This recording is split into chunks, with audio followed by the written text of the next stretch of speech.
오늘 저와 여러분들이 함께 나눌 말씀의 제목은 바벨론에 보낸 편지입니다.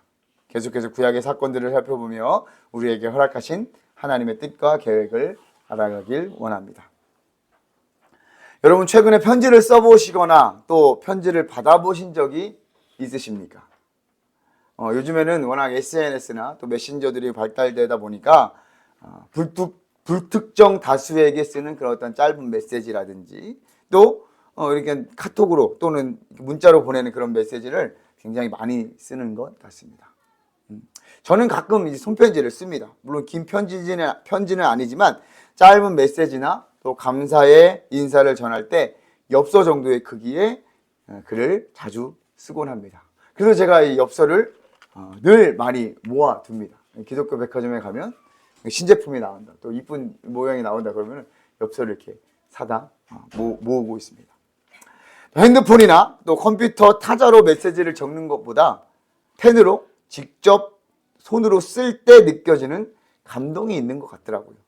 받을 때도 좋지만 쓸 때도 기분이 좋습니다. 이렇게 편지에 관한 이야기로 설교를 시작하는 이유가 바로 예레미야가 포로로 끌려갔던 자들에게 하나님의 메시지를 편지로 써서 보냈기 때문입니다. 바벨론 왕 느부갓네살이 예루살렘에 있는 이스라엘 백성, 즉 남유다 백성들을 사로잡아 갔습니다. 예레미야 52장 28절 이하에 잘 기록이 되어 있는데요.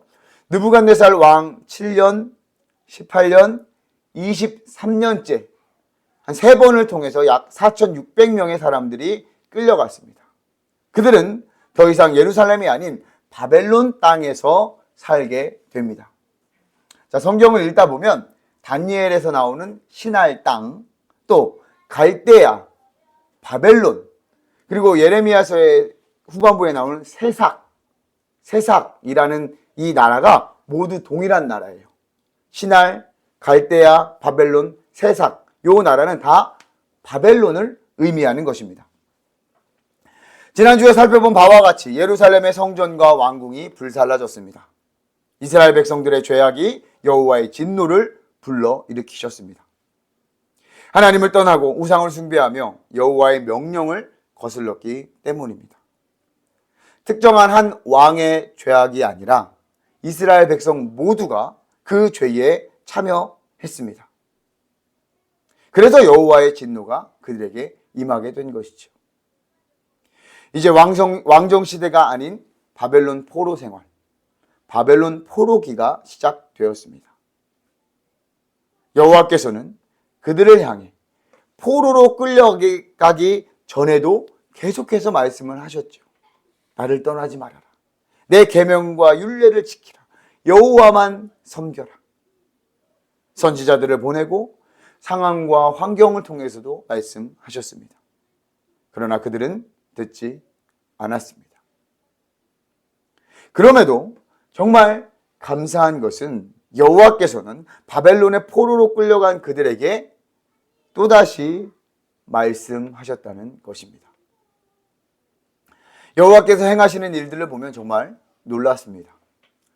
사실 하나님의 백성을 위해서 할례받지 못한 이방 민족, 하나님을 알지 못하는 민족을 사용하시는 것도 놀라운 일이지만 그 안에서 여호와께서는 어떻게든 여호와를 위한, 여호와의 백성을 위한 여호와의 새 일을 행하고 계심에 더욱 놀랄 수밖에 없습니다.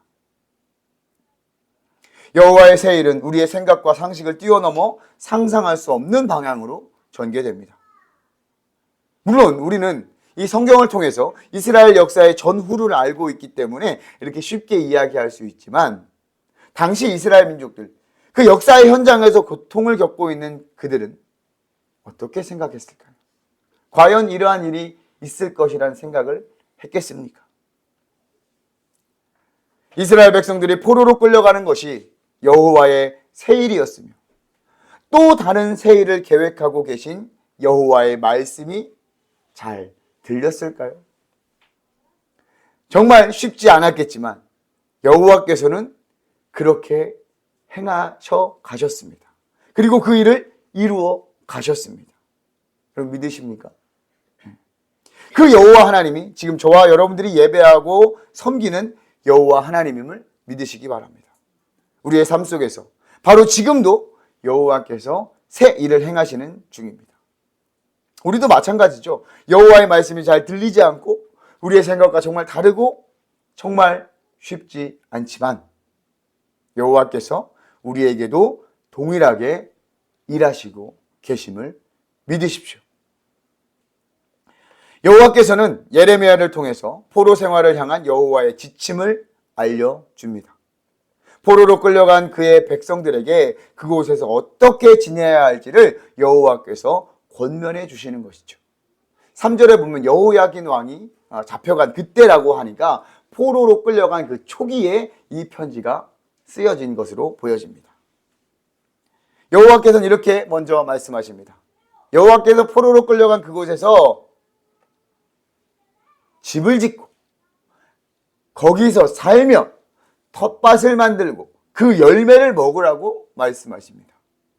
그리고 아내도 맞이하고 자녀를 낳고 며느리도 보고 또 사위도 보고 손주도 보면서 어떻게 해요? 번성하라라고 이야기하고 있습니다. 쉽게 말해서 잘 먹고 잘 살아라 라고 말씀하시는 것 같습니다. 포로로 끌려간 사람들에게 상식적으로 이게 맞는 말입니까, 여러분? 포로로 끌려간 바벨론에서는 어느 정도 자유가 있었던 것으로 보입니다. 바벨론에서의 일상생활에 대해서 성경에서 자세히 기록되지는 않았지만 전쟁의 포로라고 해서 어떤 노역을 시키거나 또 자유를 억압하지는 않았던 것이죠.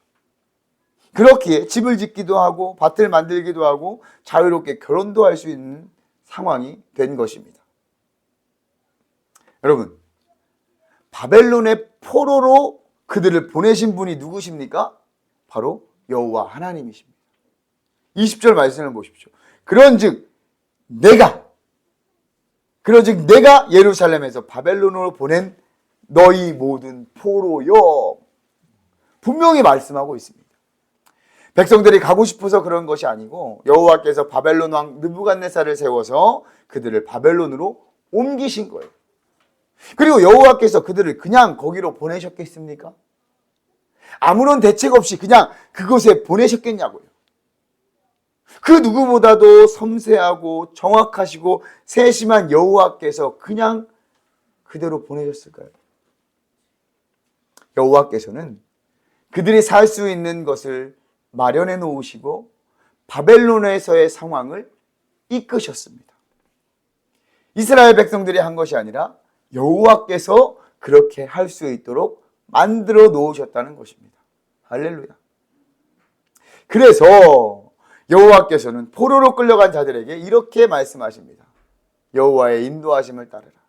그들에게 주어진 환경과 상황에서 잘 살아가라. 그들에게 주어진 상황과 환경에 대해서 최선을 다해야 합니다. 그리고 최선을 다할 줄도 알아야 합니다. 그들의 일상, 그들의 현재를 살아가는 지혜가 필요했던 것입니다. 포로가 된 이스라엘 백성들은 더 이상 솔로몬이 지은 화려한 성전이나 궁전, 또 태평성대를 누렸던 과거 이스라엘의 영광에 머물러 있을 수 있는 상황이 아닙니다. 그렇다면 무엇이 가장 현명한 태도일까요? 내가 아무리 노력해도 바꿀 수 없는 그 포로의 상황, 그 상황으로 이끄신 여호와의 뜻을 받아들이고 그 안에서 여호와의 뜻을 발견하는 것이 가장 현명한 일인 줄 믿습니다. 그것이 지혜로운 것입니다. 내가 포로라니, 내가 전쟁의 포로라니 라며 자책하거나 나는 선택된 백성이니까 곧 잘 될 거야, 곧 회복될 거야, 난 무조건 잘 돼 라는 무한 긍정의 생각으로만 그 상황과 환경을 받아들인다면 결코 포로 생활을 감당하지 못할 것입니다. 사랑하는 한명교회 성도 여러분, 지금 우리에게도 여호와께서 말씀하십니다. 내게 허락한 이 시간들, 이 상황과 환경들 가운데 현재를 살아가라. 일상을 살아내라. 지금 여러분들의 삶은 어떻습니까? 늘 평온할 수만은 없겠죠. 때로는 포로의 상황과도 같을 것이고 어떤 때는 전쟁통 같은 치열하고 불안한 때도 있을 것입니다. 하지만 그 모든 것들 역시 내 개인의 삶 속에 지나가는 역사의 한 페이지가 될 것입니다. 그 안에서 여호와의 뜻을 찾으며 말씀에 귀 기울이며 능히 살아내시는 저와 여러분들이 되시기를 주님의 이름으로 축복합니다. 두 번째 여호와의 메시지는 평안을 구하고 그를 위하여 기도하라 라고 말씀합니다. 7절 보십시오. 누구를 위하여 기도하라고 합니까? 내가 사로잡혀 가게 한 그 성읍. 여기서 내가가 누굽니까? 여호와 하나님께서 사로잡혀 가게 한 그 성읍을 위해서 기도하라는 거예요. 바벨론을 위해서 기도하라는 것입니다. 포로로 끌려가 살게 될 그 땅을 다스리는 바벨론 왕을 위해서 기도하라고 편지하고 있습니다. 기도의 제목이 명확하죠. 나를 구원해 주세요. 회복시켜 주세요. 그러한 기도가 아닙니다. 물론 그러한 기도도 하겠죠. 왜 안 하겠습니까? 가장 먼저 하겠죠. 안 시켜도 합니다. 그런데 거기에 더해서 바벨론 그 성읍과 땅을 위해서 기도하라고 명령하시는 것은 바벨론이 평안해야 포로로 끌려간 너희들이 평안할 수 있기 때문이라고 말씀하십니다. 어쨌든 포로로 끌려간 그 상황에서 첫 번째로 명령하신 일상을 잘 살아내려면 바벨론을 위해서도 기도해야만 합니다. 그런데 이 안에는 여호와의 세심한 배려와 소망을 발견하게 됩니다. 여호와께서는 포로된 백성들에게 일상을 위한 기도를 명령하십니다. 하루를 위한 기도, 한 주를 위한 기도, 그리고 한 달을 위한 기도, 가족과 이웃을 위한 기도, 만들어진 밭에 작물들이 잘 자라고 자녀들이 건강하게 잘 자라고 좋은 남편, 좋은 아내를 맞이하고 손주들을 위해서 기도하고 이러한 당연히 기도하는 기도의 제목뿐만이 아니라 바벨론을 위해서 그 나라를 위해서 기도하라고 명령하시는 것은 하나님의 백성들이 할 수 있는 가장 큰 무기가 바로 기도이기 때문입니다. 여호와께 기도할 수 있는 특권을 가진 저와 여러분들은 굉장한 축복을 받은 사람들입니다. 우리가 여호와께 기도하면 여호와께서 하늘에 계신 하나님께서 들으시고 만나주신다고 약속하셨습니다. 그리고 그 약속은 지금도 변함이 없습니다. 12절, 13절 우리 한번 보세요. 너희가 내게 부르짖으며 내게 와서 기도하면 내가 너희들의 기도를 들을 것이요 너희가 온 마음으로 나를 구하면 나를 찾을 것이요 나를 만나리라. 포로로 끌려간 자들에게 포로로 끌려간 나라를 위해서 기도하라고 하면 여러분 어떤 기도가 먼저 나오겠습니까? 하나님 이 나라가 빨리 망하게 해주세요. 하나님 이 나라가 망해야 합니다. 그래야 제가 풀려납니다. 이것이 정상적이고 상식적인 기도 아니겠습니까? 하지만 여호와의 생각은 우리의 상식을 뛰어넘죠. 그 너머의 뜻이 있는 것입니다. 그 나라가 평온해야 포로로 끌려간 그 백성들도 평온할 수 있다는 이 당연한 사실을 눈앞에 있는 이 사실을 우리는 보지 못하는 것입니다. 우리가 보지 못하기 때문에 여호와께서 편지로 친히 알려주시는 것 아니겠습니까? 사랑하는 한명교회 성도 여러분, 이 나라와 민족을 위해 우리도 기도해야 합니다. 좌우의 진영을 넘어 남자, 여자, 신세대와 구세대를 넘어 모두가 기도해야 할 줄 믿습니다. 정치, 경제, 사회, 문화, 우리가 기도하지 못할 제목이 없습니다. 최근 여러 가지 광고를 통해서 10월 27일 연합 예배에 대한 광고를 보게 됩니다. 유명한 목사님들, 또 신앙을 가진 연예인들, 유명인들이 대대적으로 광고하고 있습니다. 솔직히 저 개인적으로는 저렇게까지 해야 할까라는 생각도 하게 됩니다. 굳이 광화문에 그 100만 명이 모여야 될 것인가? 하지만 그 모임의 시작, 본질에 대해서는 열렬히 지지합니다.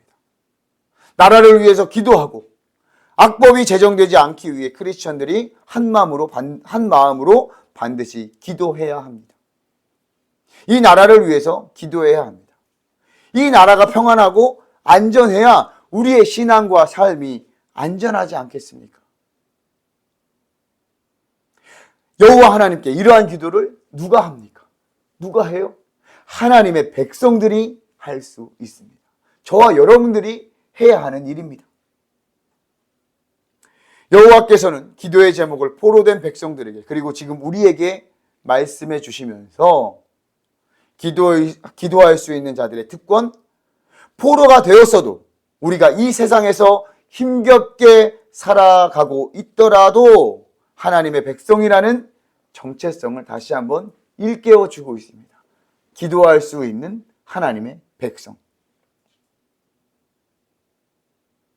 이것이 세심한 하나님의 터치와 배려, 소망을 품게 하시는 하나님의 숨은 뜻입니다. 할렐루야. 그러니 우리가 당연히 기도해야 되겠죠. 기도는 우리가 이 삶을 살아가는, 우리의 일상을 살아가기 위한 원동력이 됨을 믿으시기 바랍니다. 포로된 하나님의 백성들에게 세 번째로 주시는 지침은 미혹되지 말며 고지 듣고 믿지 말라고 말씀하십니다. 당시에도 미혹하고 선동하는 사람들이 많이 있었습니다. 남유다가 망하기 직전에도 많았었죠. 하나님이 바벨론의 손에서 구원할 것이다. 너희들의 전쟁에서 이길 것이다. 다 잘 될 것이다. 곧 포로에서 돌아갈 것이다. 이러한 메시지는 여호와의 뜻이 아니었습니다. 무한 긍정의 힘은 하나님의 뜻이 아닐 수도 있습니다.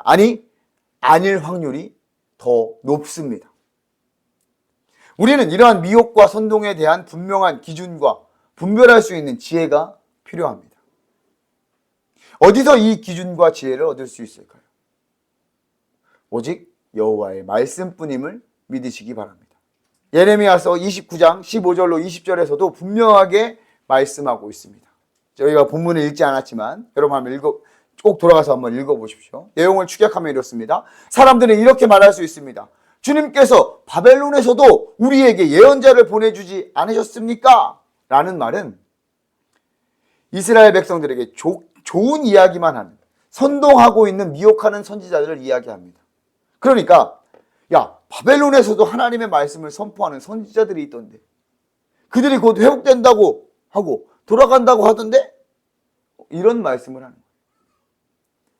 그런데 여호와의 뜻은 무엇입니까? 여호와의 말씀은 무엇입니까? 그들에게 전쟁과 기근과 연병을 보내는 것이 여호와의 뜻이었습니다. 아무도 먹을 수 없는 썩은 무화과 나무처럼 만드는 것이 여호와의 뜻이었단 말이에요. 그들을 쫓아내 모든 민족들 사이에서 저주와 놀라움 또 조롱거리가 되게 하는 것이 여호와 하나님의 말씀이었어요. 왜요? 19절 말씀을 같이 한번 읽어보겠습니다. 29장 19절 성경을 보시면 같이 읽겠습니다. 시작.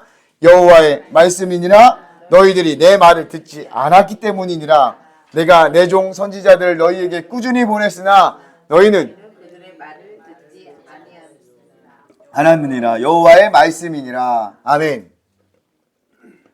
여러분, 우리가 여호와의 말씀을 제대로 들으면 무엇이 선동이며 미혹인지 명확하게 알 수 있습니다. 20절 말씀을 보세요. 너희 모든 포로여 여호와의 말씀을 들을지니라. 할렐루야. 우리 아멘으로 한번 화답해 볼까요? 한명교회 모든 성도여 여호와의 말씀을 들을지니라. 아멘. 21절에 등장하는 골라야의 아들 아합과 마아세야의 아들 시드기야에 대해 나옵니다. 그들이 어떠한 배경과 사건이 있었는지는 자세히 기록되지는 않았지만 분명한 것은 그들의 행동과 언행이 옳지 못했던 것입니다. 그들은 여호와께서 보내지 않은 자들이었습니다. 그들은 거짓을 여호와의 이름으로 말하는 미혹하는 자, 선동하는 자였습니다. 그 두 사람을 여호와께서 어떻게 하셨습니까? 21절에 보니까 너희 눈앞에서 그들을 죽일 것이라. 사랑하는 한명교회 성도 여러분, 우리에게 이 성경을 주신 것은 너무나도 큰 은혜와 축복입니다. 우리를 향한 하나님의 러브레터라고 하잖아요. 사랑의 편지. 이 말씀을 듣고 또 듣고 읽고 또 읽고 그래야 우리가 삽니다.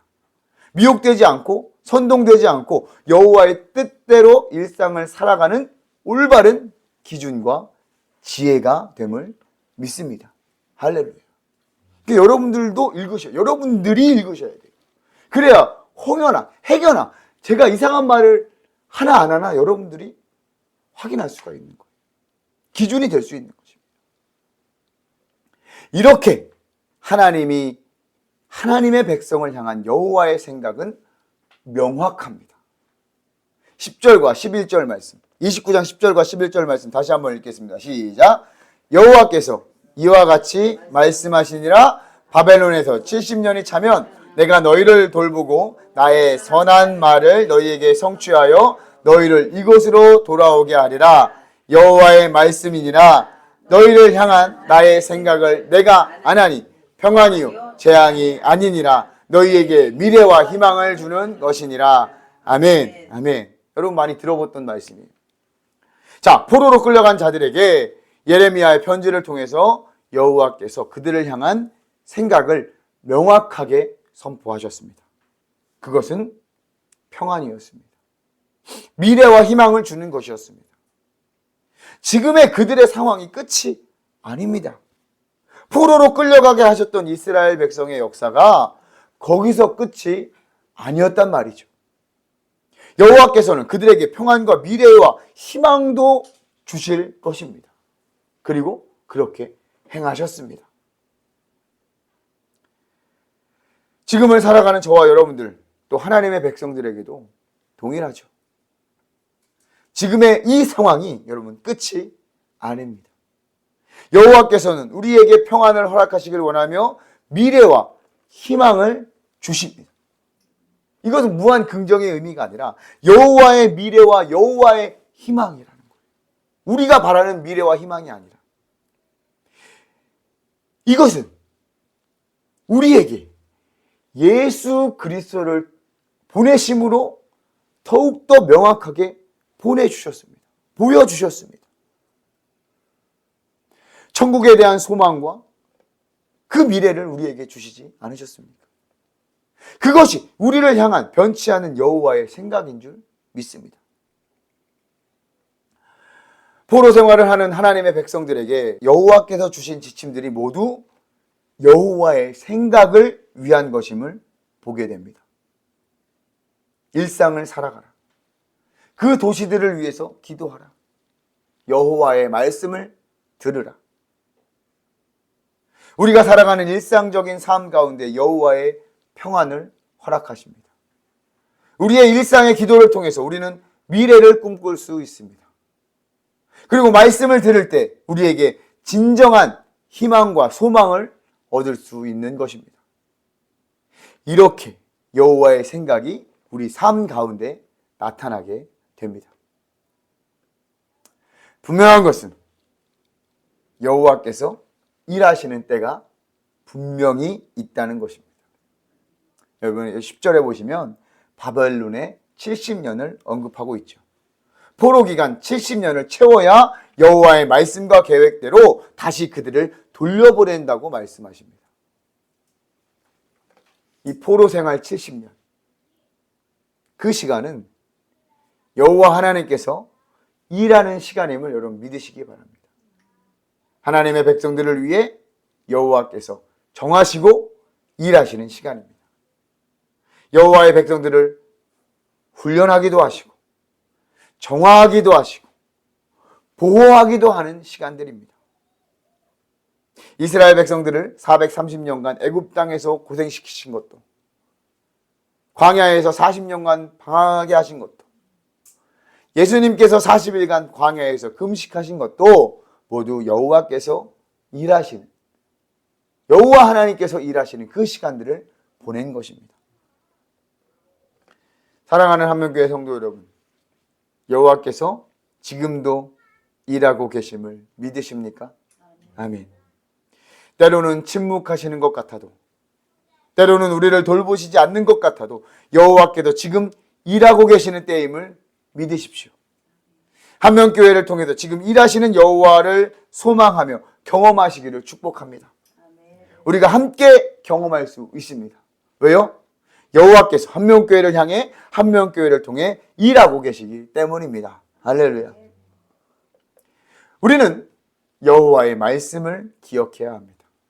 여호와의 말씀에 귀 기울여야 합니다. 여호와께서 이미 말씀해 주셨습니다. 이스라엘 백성들에게 예레미야를 통해서 여호와의 계획과 뜻, 생각들을 다 알려주셨습니다. 그 전부터 여호와께서는 말씀하셨고 말씀하시고 계시며 또 말씀하실 것입니다.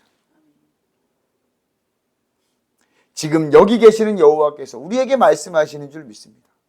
우리의 일상생활 속에서 말씀하시는 줄 믿습니다. 우리의 기도 가운데 말씀하십니다. 무엇보다도 더욱 확실하게 이 성경을 통해서 우리에게 말씀하시는 줄 믿습니다. 우리가 보는 큐티 본문을 통해서, 우리가 읽는 이 성경을 통해서, 부족하나마 이 초짜 담임 목사인 저를 통해서도 여호와께서 말씀하심을 기억하십시오. 그 말씀을 들으십시오. 그 말씀이 기준이 되고 그 말씀이 우리 일상의 원동력이 됩니다. 할렐루야. 그 말씀을 들으시고 정리하시고 고백하시면서 여호와의 말씀을 따라 삽시다. 여호와의 말씀에 순종합시다.